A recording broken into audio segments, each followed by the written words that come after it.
কষ্টের পরেই আছে সুখ। কষ্টের পরেই আছে সুখ। আমাদের জীবনে সুখ বেশি, কষ্ট কম।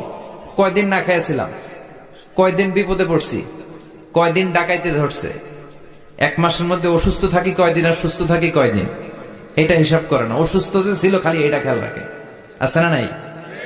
তার মানে ইন্না মাআল উসরি ইউসরা, দুঃখের পরে আছে সুখ, মোটিভেশন, প্রাণটা আবার উদ্বেলিত হয়ে ওঠে। তাই তো আসলে তো দুঃখের পরে সুখ। এজন্য কষ্ট যখন পাবেন, অসুস্থ যখন হবেন, ওইখানেও আনন্দ করবেন, কারণ সামনে আরাম আসতেছে। সুবহানাল্লাহ পড়েন।